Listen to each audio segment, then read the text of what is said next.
Assalamualaikum warahmatullahi wabarakatuh. Hari Minggu pergi ke pasar, perginya bersama ibu. Halo teman, apa kabar? Semoga baik dan sehat selalu. Pada kesempatan ini, kami dari kelompok 8 akan memberikan sedikit materi mengenai gagal jantung kongestif. Sebelumnya, perkenalkan, nama saya Risteka Putri dari kelas 11A dan perkenalkan rekan-rekan saya, Edelwisya Anis Sumampau dari kelas 11A, Cikal Pasha Nur Alipia dari kelas 11B, dan Syahrul Syah Gibran dari kelas 11B.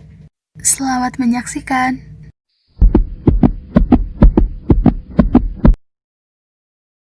Definisi gagal jantung kongestif. Menurut Schmelzer dan Barr pada tahun 2001, gagal jantung kongestif adalah ketidakmampuan jantung untuk memompa darah dalam jumlah yang cukup untuk memenuhi kebutuhan jaringan terhadap oksigen dan nutrien. Dikarenakan adanya kelainan fungsi jantung yang berakibat jantung gagal memompa darah untuk memenuhi kebutuhan metabolisme jaringan dan atau kemampuannya hanya ada kalau disertai peninggian tekanan pengisian ventrikel kiri. Lalu, menurut Das DKK pada tahun 2014, gagal jantung merupakan suatu keadaan di mana jantung tidak mampu memenuhi kebutuhan metabolisme pada kondisi fisiologis. Adapun menurut Darmawan pada tahun 2012, congestive heart failure atau CHF adalah keadaan di mana jantung tidak mampu memompa darah ke seluruh tubuh dengan baik.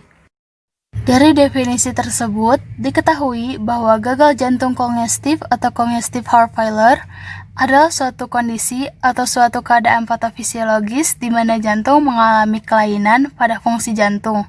Jadi, gagal jantung bukan disebabkan karena jantung yang berhenti berfungsi atau jantung yang berhenti bekerja untuk melakukan tugasnya dalam memompa darah, melainkan karena adanya kelainan.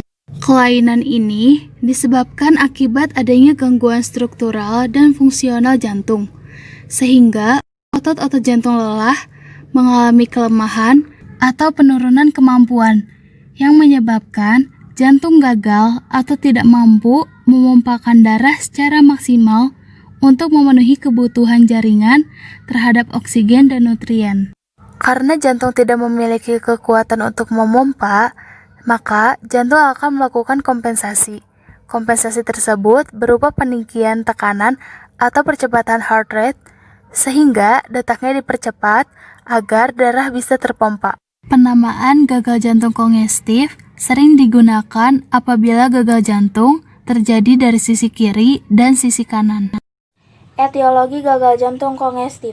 Yang pertama, ada kelainan otot jantung.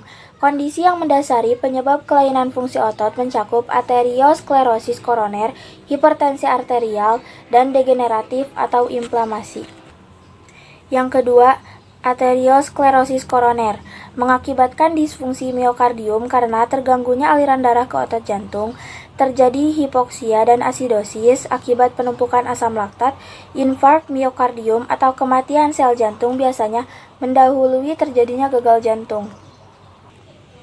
Yang ketiga, hipertensi sistemik atau pulmonal meningkatkan beban kerja jantung dan pada gilirannya mengakibatkan hipertrofi serabut otot jantung. Yang keempat, peradangan dan penyakit miokardium degeneratif berhubungan dengan gagal jantung karena kondisi ini secara langsung merusak serabut jantung menyebabkan kontraktilitas menurun. Yang kelima, penyakit jantung lainnya. Mekanisme biasanya terlibat mencakup gangguan aliran darah yang masuk ke jantung, ketidakmampuan jantung untuk mengisi darah, atau peningkatan mendadak afterload. Yang terakhir, faktor sistemik. Terdapat sejumlah besar faktor yang berperan dalam perkembangan dan beratnya gagal jantung. Meningkatnya laju metabolisme, misalnya demam, tirotoksikosis. Hipoksia dan anemia juga dapat menurunkan suplai oksigen ke jantung. Asidosis respiratorik atau metabolik dan abnormalita elektrolit dapat menurunkan kontraktilitas jantung. Klasifikasi heart failure dari gagal jantung kongestif. Karena berkurangnya aliran darah ke sistem arterial sehingga jadi pengurangan perfusi pada organ vital.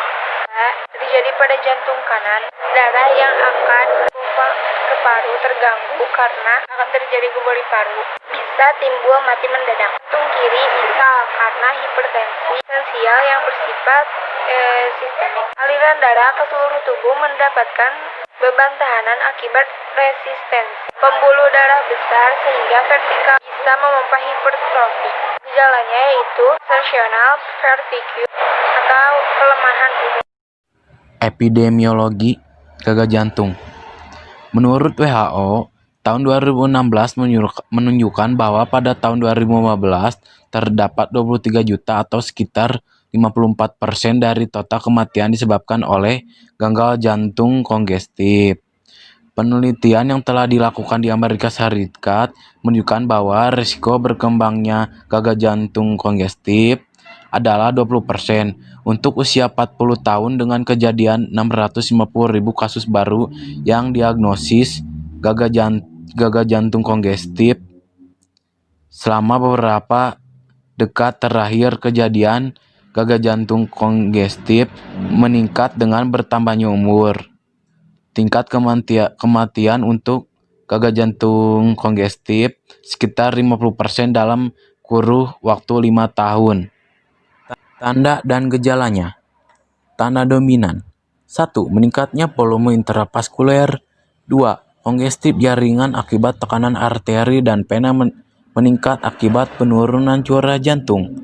Gagal jantung dibagi menjadi 2, gagal jantung kiri dan gagal jantung kanan. Gagal jantung kiri yaitu kongestif paru menonjol pada gagal ventrikel kiri karena ventrikel kiri tak mampu memompa darah yang datang dari paru. Manifestasi klinis yang terjadi yaitu dispnea, terjadi akibat penimbunan cairan dalam alveoli dan mengganggu pertukaran gas. 2. Batuk. 3. Mudah lelah. 4. Kegelisahan atau kecemasan. Gagal jantung kanan. 1. Kongestif jaringan perifer dan viscera. 2. Oederma ekstremitas bawah, biasanya oederma piting penambahan BB. 3. Hepatomegali dan nyeri tekan pada keadaan kanan atau abdomen terjadi akibat pembesaran vena hepar. 4. Anoreksia dan mual. 5. Nokturia. 6. Kelemahan. Patofisiologi gagal jantung kongestif. Jantung yang normal dapat berespon terhadap peningkatan kebutuhan metabolisme dengan menggunakan mekanisme kompensasi yang bervariasi untuk mempertahankan cardiac output, yaitu meliputi pertama, respon sistem saraf simpatis terhadap baroreseptor atau kemoreseptor. Yang kedua, pengencangan dan pelebaran otot jantung untuk menyesuaikan terhadap peningkatan volume. Yang ketiga, vaskonstriksi arterienal dan aktivasi sistem renin-angiotensin. Yang terakhir, respon terhadap serum sodium dan regulasi ADH dan reabsorpsi terhadap cairan. Kegagalan mekanisme kompensasi dapat dipercepat oleh adanya volume darah sirkulasi yang dipompakan untuk melawan peningkatan resistensi vaskuler oleh pengencangan jantung. Kecepatan jantung memperpendek waktu pengisian ventrikel dari arteri koronaria. Menurunnya COP dapat menyebabkan oksigenasi yang tidak adekuat ke miokardium. Peningkatan dinding akibat dilatasi menyebabkan peningkatan tuntutan oksigen dan pembesaran jantung atau hipertrofi, terutama pada jantung iskemik dan atau kerusakan yang menyebabkan kegagalan mekanisme pemompaan.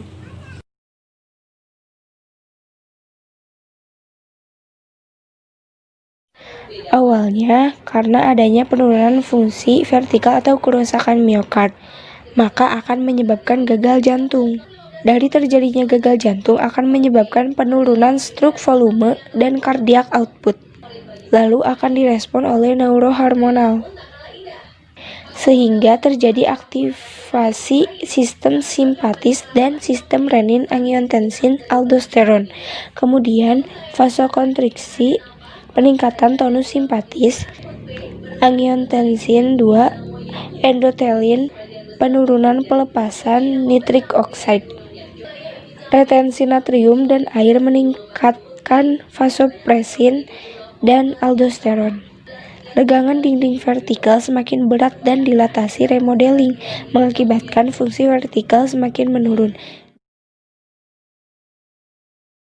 Pemeriksaan penunjang gagal jantung kongestif. Yang pertama, fototoraks atau biasa disebut juga dengan chest X-ray. Pemeriksaan ini menggunakan radiasi gelombang elektromagnetik berupa sinar X yang dapat membantu dalam mendiagnosis adanya perubahan dari toraks. Sehingga nantinya kita dapat melihat gambaran toraks dari penderita gagal jantung kongestif, bagaimana bentuk jantungnya, dan kita juga dapat melihat pembesaran jantung yang terjadi, mengungkapkan adanya edema atau pembengkakan di paru-paru, lalu efusi pleura atau penumpukan cairan di rongga pleura, yang semuanya dapat dilihat dari hasil ronsen untuk menegaskan diagnosa terjadinya CHF. Yang kedua, elektrokardiogram atau EKG. Pemeriksaan ini menggunakan mesin pendeteksi impuls listrik yang disebut elektrokardiograf. Dengan pemeriksaan ini, kita bisa mengetahui kelainan yang terjadi pada jantung melalui aktivitas kelistrikan jantung. Lalu, kita juga dapat melihat apakah ada yang miss atau ada yang abnormal dari jantung. Misalnya seperti penghantaran impuls yang dilakukan jantung, apakah jantung masih menghantarkan impuls yang normal atau tidak, lalu detak jantung, apakah jantung masih berdetak secara normal setiap menit atau tidak. Kemudian, kita juga dapat menegakkan diagnosa dengan mengungkapkan adanya hipertrofi atau pembesaran yang terjadi pada ventrikel dan iskemi atau sumbatan pada jantung, yang semuanya terlihat dari hasil EKG dalam bentuk diagram seperti gelombang atau grafik. Yang ketiga, ekokardiogram atau USG jantung. Antara EKG atau elektrokardiogram dengan ekokardiogram merupakan pemeriksaan yang berbeda. Ekokardiogram membantu dalam menganalisis struktur internal, kemampuan otot jantung, dan fungsi jantung. Pemeriksaan ekokardiogram ini menggunakan ultrason atau gelombang suara yang nantinya akan menghasilkan gambar bergerak dari USG jantung. Dengan pemeriksaan ini akan muncul gambaran dari kondisi jantung sehingga kita dapat mendeteksi struktur mana yang mengalami kerusakan, otot yang tidak berkontraksi dengan normal. Kita juga dapat melihat seberapa baik fungsi jantung tersebut. Yang terakhir, pemeriksaan laboratorium. Pemeriksaan laboratorium yang dilakukan meliputi pemeriksaan elektrolit. Ketika benar terjadi retensi cairan atau penumpukan cairan yang menyebabkan pembengkakan, maka pada penumpukan cairan tersebut akan melarutkan garam dalam tubuh. Kadarnya pun menurun, sehingga natrium berada di bawah batas normal. Penata laksanaan gagal jantung kongestif. Dasar penata laksanaan pasien pada gagal jantung adalah: yang pertama, dukung istirahat untuk mengurangi beban kerja jantung. Yang kedua, meningkatkan kekuatan dan efisiensi kontraksi jantung dengan bahan-bahan farmakologis.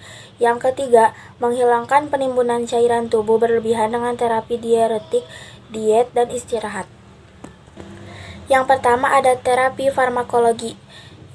Yang pertama yaitu diuretik, mengurangi kongesti pulmonal dan edema perifer, mengurangi gejala volume berlebihan seperti ortopnea dan dispnea noctural proximal, menurunkan volume plasma, selanjutnya menurunkan preload untuk mengurangi beban kerja jantung dan kebutuhan oksigen, dan juga menurunkan afterload agar tekanan darah menurun. Yang kedua ada antagonis aldosteron, menurunkan mortalitas pasien dengan gagal jantung sedang sampai berat. Yang selanjutnya ada obat inotropik, meningkatkan kontraksi jantung dan curah jantung. Yang selanjutnya ada glikosida digitalis, meningkatkan kekuatan kontraksi otot jantung, menyebabkan penurunan volume distribusi.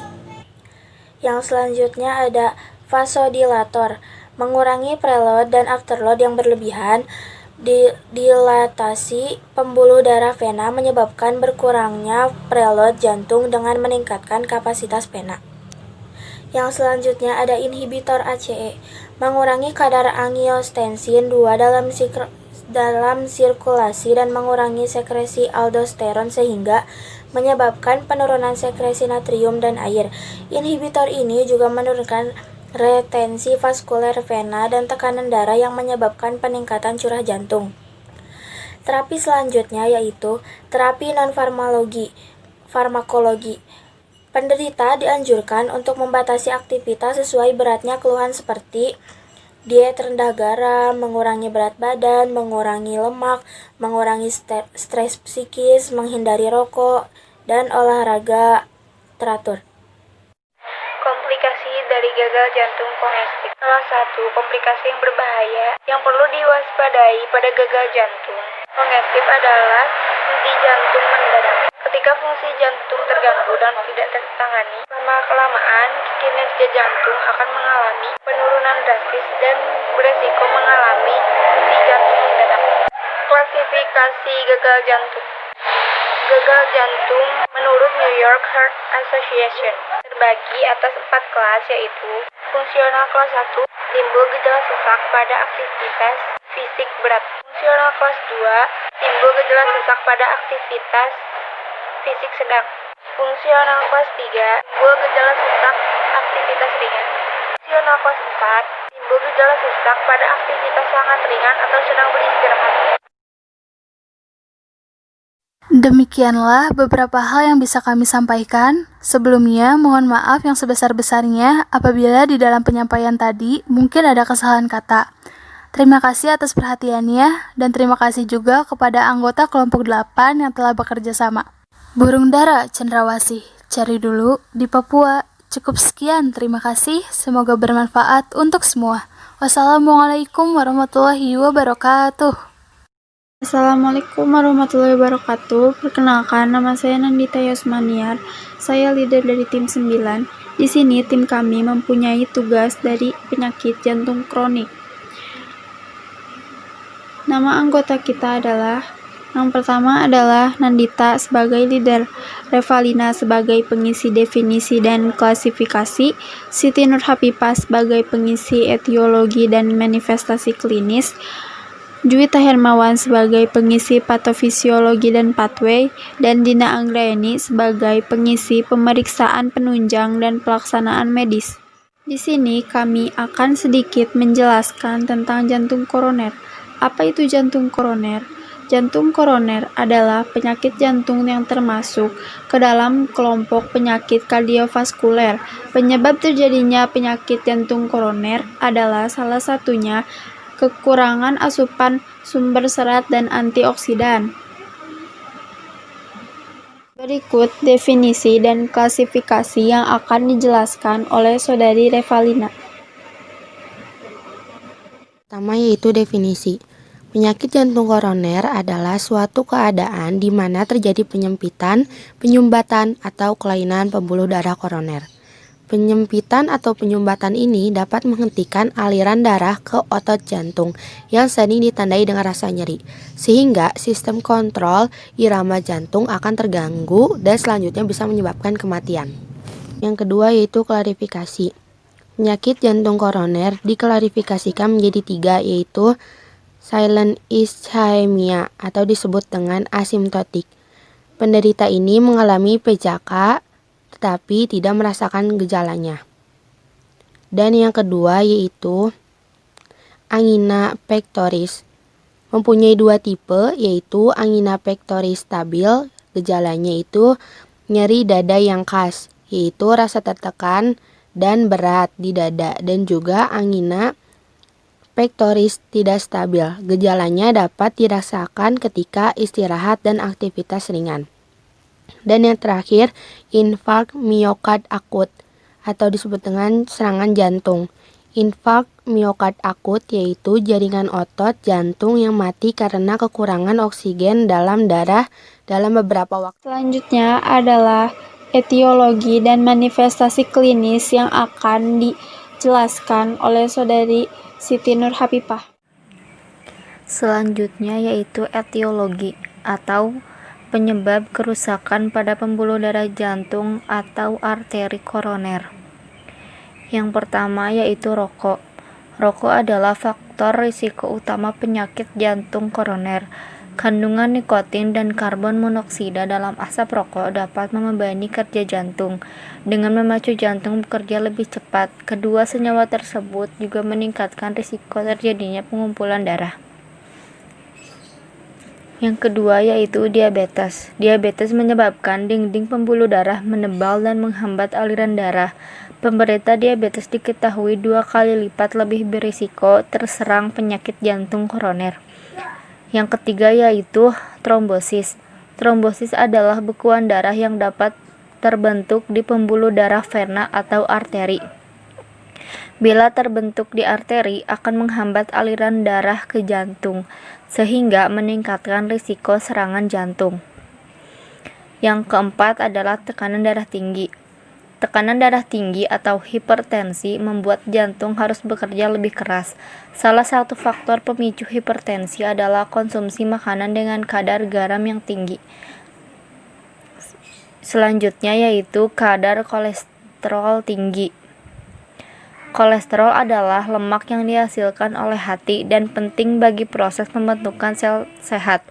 Meskipun demikian, kadar kolesterol tinggi dapat meningkatkan risiko penyakit jantung koroner.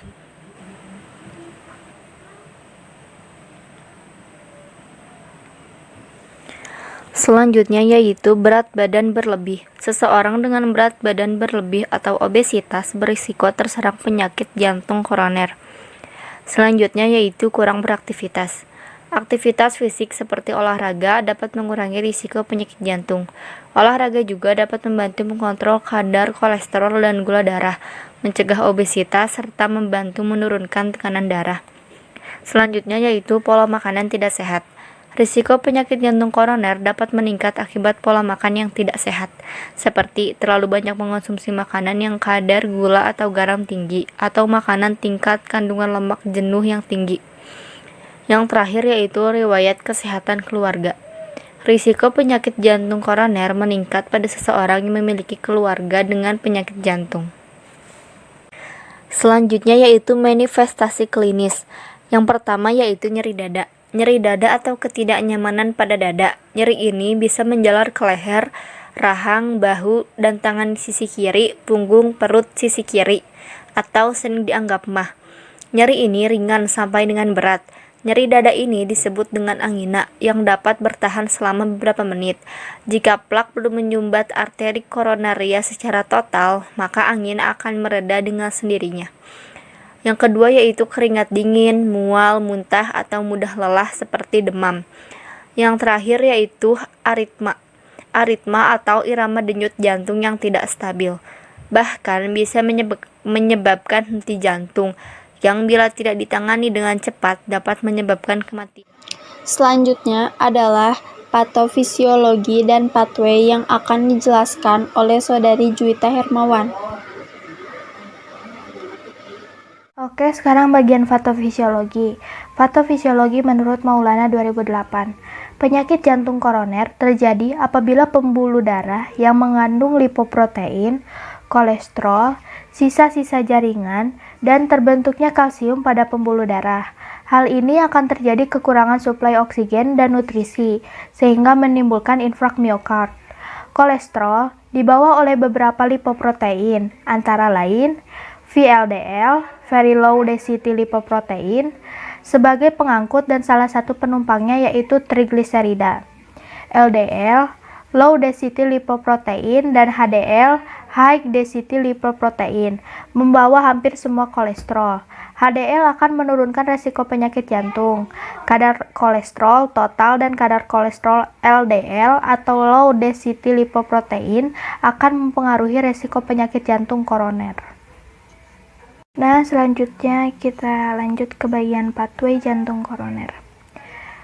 Pathway jantung koroner pada bagian pertama ada faktor resiko antara lain merokok, hiperlipidemi, ras, usia, dan lain-lain. Nah, kenapa sih merokok beresiko terkena jantung koroner. Resiko merokok ini setara dengan 100 pon kelebihan berat badan. Zat-zat kimia dalam rokok dapat terserap ke dalam aliran darah dari paru-paru lalu beredar ke seluruh tubuh dan mempengaruhi setiap sel tubuh.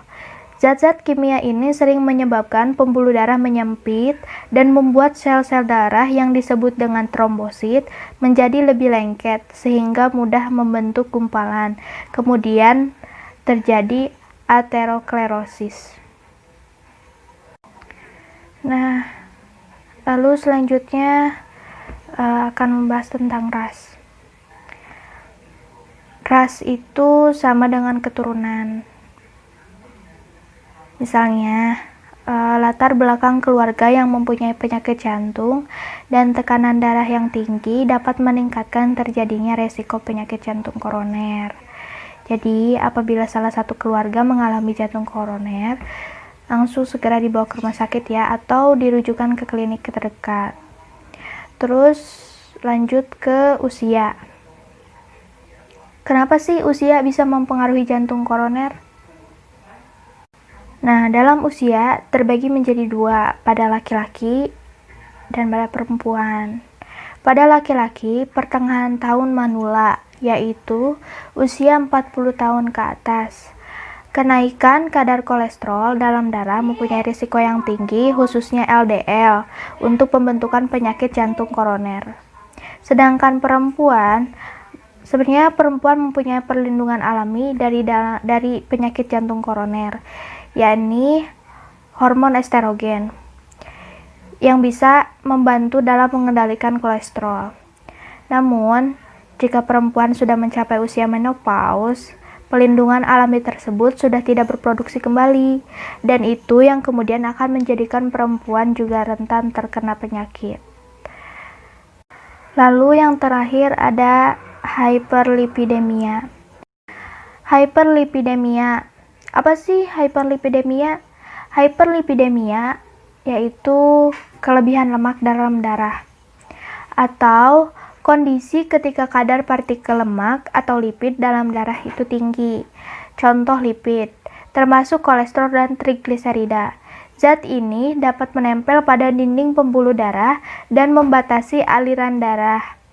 Ini yang membuat seseorang terkena resiko jantung koroner dan stroke. Sekian untuk pembahasan yang tabel pertama ya.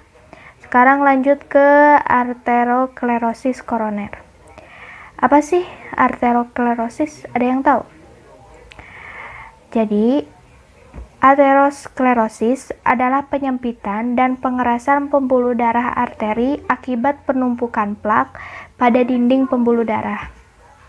Nah, lalu di bagian ketiga ada penyumbatan arteri koroner. Apa sih arteri koroner? Penyakit arteri koroner, atau dikenal juga dengan penyakit arteriosklerosis. Penyakit ini adalah suatu penyakit yang terjadi ketika ada penyumbatan parsial aliran darah ke jantung. Lalu selanjutnya ada iskemi. Iskemi, ada yang tahu nggak iskemi apa? Nah, iskemi atau iskemia itu adalah aliran darah berkurang. Iskemia dapat memiliki penyebab yang tidak disebabkan oleh penyakit yang mendasari. Contohnya, olahraga ekstrim, paparan dingin, atau turniket. Nah, setelah iskemi, di bagian sebelah kiri ada stenosis aorta, insufisiensi, spasme, hipotensi, dan anemia berat. Nah, penjelasannya berikut ya. Stenosis aorta adalah penyempitan katup dalam pembuluh darah besar yang bercabang keluar dari jantung. Yang selanjutnya ada insufisiensi aorta, merupakan kondisi katup aorta yang tidak dapat menutup secara sempurna. Lalu ada spasme. Spasme atau yang sering disebut juga kejang merupakan kontraksi otot yang tidak disengaja, biasanya tidak berbahaya dan bersifat sementara. tapi dapat menimbulkan rasa sakit. Lalu ada hipotensi. Hipotensi atau tekanan darah rendah yang dapat menyebabkan pingsan atau pusing karena otak tidak menerima darah dalam jumlah yang cukup. Dan yang terakhir ada anemia berat. Anemia berat atau anemia akut, gejala dapat terjadi lebih berat dan mengancam jiwa, seperti penurunan kesadaran, gangguan irama jantung, gagal jantung, bahkan kematian. Lalu di sebelah kanannya ada metabolisme anaerob, asam laktat, dan nyeri akut. Lalu kita balik lagi ke bagian bawah iskemi. Bagian bawah iskemi ada infark miokard. Nah, infark miokard ini sering disebut juga serangan jantung, yaitu sumbatan aliran darah ke otot jantung tanpa darah, jaringan kehilangan oksigen, dan bahkan bisa menimbulkan kematian. Lalu selanjutnya ada kontraktilitas menurun. Kontraktilitas yaitu di mana kemampuan otot jantung untuk berkontraksi tanpa tergantung kepada preload atau overload. Nah, selanjutnya ada penurunan curah jantung. Penurunan curah jantung yaitu suatu keadaan di mana pompa darah oleh jantung yang tidak kuat untuk mencapai kebutuhan metabolisme tubuh. Dan di bagian yang terakhir ada penurunan fungsi jaringan. Lalu terbagi dua menjadi sebelah kiri ada intoleransi aktivitas dan sebelah kanan ada perfusi jaringan perifer yang tidak efektif. Sekian tentang penjelasan pathway jantung koroner. Terima kasih. Terakhir adalah pemeriksaan penunjang dan pelaksanaan medis yang akan dijelaskan oleh Saudari Dina Anggraini. Selanjutnya yaitu penata laksanaan medis.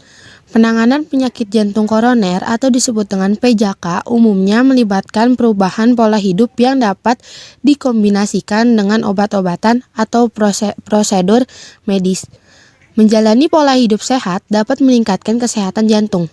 Contohnya adalah berhenti merokok, mengurangi atau berhenti mengonsumsi alkohol, mengonsumsi makanan dengan gizi seimbang, mengurangi stres, menjaga berat badan ideal, dan juga berolahraga secara teratur. Yang terakhir yaitu pemeriksaan penunjang. Ada beberapa langkah pemeriksaan penunjang yaitu 1. Pemeriksaan rekam listrik jantung atau disebut dengan EKG. Aktivitas listrik otot jantung ini penting untuk mendeteksi gejala awal penyakit jantung koroner. Pemeriksaan EKG dilakukan pasien dalam posisi berbaring di atas tempat tidur. Dan kedua, yaitu pemeriksaan uji latih jantung atau disebut dengan treadmill. Pada pemeriksaan ini, pasien berjalan atau berlari pada sebuah alat treadmill di mana tingkat beban latihan akan terus ditingkatkan untuk melihat toleransi atau kemampuan jantung. Sekian dari kami. Wassalamualaikum warahmatullahi wabarakatuh. Terima kasih.